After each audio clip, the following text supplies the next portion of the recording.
Okay, we're going to look at activism flows, and we make a distinction between activism and what their argument is legitimacy. We're saying that activism, the internal links to our dissent is that activism is important to maintain the co-equal authority of the branches. When you don't have that, then the branches start to just say, oh, well, we can do this because you did this, because you abused your authority. That's the internal link. It says that the impact of activism will lead to tyranny at the point where one branch thinks that they can do anything they want to, and the impact of that is that it kills millions and it destroys the rule of law. So what you're going to look at is weigh that against case. All we do is win a risk of the fact that the case is activist. That means all we do is a risk is that the case is overruling, and we're going to get that, and then it functions as a net benefit because we're not overruling. We are distinguishing. Therefore, we'll get a risk of this external impact now in the flow. Off the first argument, they say the court's legitimacy is down right now. What you're going to extend across the original uniqueness from the shell says that, look, the Roberts Court is not going to act activist. It doesn't matter whether or not the legitimacy is perceived by a couple of individuals because their evidence is citing what people think on the streets. It doesn't really matter what people think. It's just as long as they're acting within their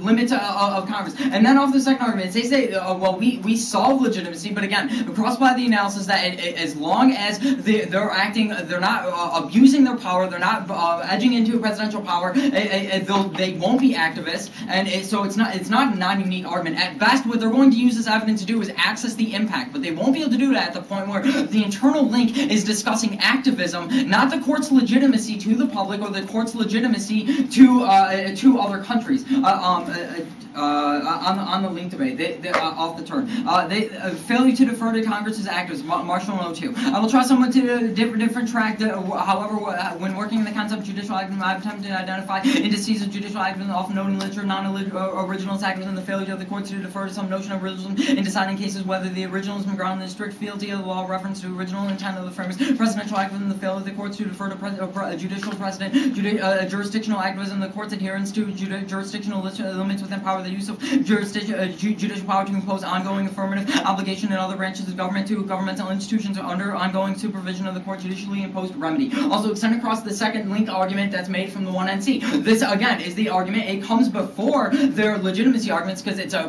matter of perception. Immediately, Congress has to discuss how in which this interacts and how in which the presidential power is now going to be articulated, and that's the argument. Also, activism destroys legitimacy, which causes tyranny. Terry Peretti in 99. One of the primary arguments that conventional scholars of the idea of political court policy motivation legitimacy crisis that will believe will ensue. They argue that the political attack will likely to lose its legitimacy, the primary source of the power. The loss of its power means that the court's ability to specialize valuable role. No longer will the court be able to protect its constitutional right, liberties and political vulnerable majorities from majoritarian attack. And so this answers the legitimacy argument, saying that actually activism will decrease legitimacy if they do try and use that as a way to access the internal link. Also on the bottom they say no link.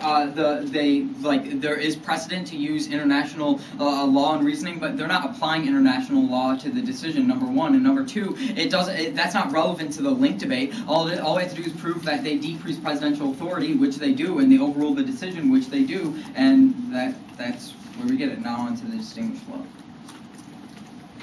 First off, they made we're going to win a risk that the counterplan solves for the case. Off their first argument, they say no long-term solvency because Congress could declare war. But when Congress never declares war, and if they do, like Vietnam wasn't declared war, Korea wasn't, and if they do, it's limited by congressional budgeting, so it always has to come for annual review, like Iraq, and we just ended. And when it did, and when they declared the war over, so it's not like it can be an infinite. It's not like it can be an infinite. All we do is prove that we solve for the ongoing problem in the status quo, and that's how we access the internal links to the harm scenarios. Off to two, they say they get a better time frame, but no, they can claim a better magnitude. We get the same time frame because the impacts are all happening now in an undeclared war, and that's all we do to prove it's solved. Also, extend across the second part on here that distinguishing specifically in this case, it can solve because it articulates how it articulates how the particular problems with the tribunals can be handled with the distinguished. Third,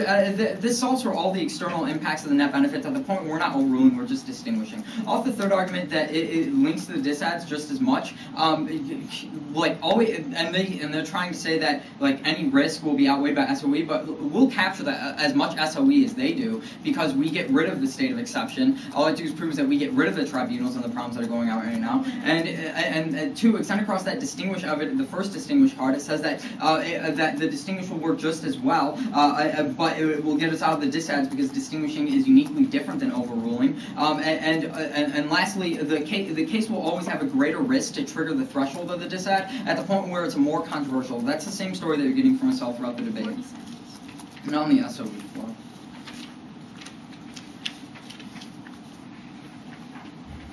I'm going to really quick. What you're going to extend across this first evidence, we read this card that said that in any type of liberal democracy, in every type of liberalism, what you're going to have is always a state of exception, because the majority rules, and that means the minority is always a state of exception. So coming out and claiming that, hey, we're fixing the state of exception is counterproductive and a problem. There's no response to this specific argument that we're making. That's our cone evidence, and like that. Like they have to solve for that in order to solve for the state of exception. Also, you're not getting any explanation as to how they're solving rendering. At the point where the executive will always just be able to render and send people somewhere else, that's the no evidence. They'll always be able to continue that. That what, 4? Yep.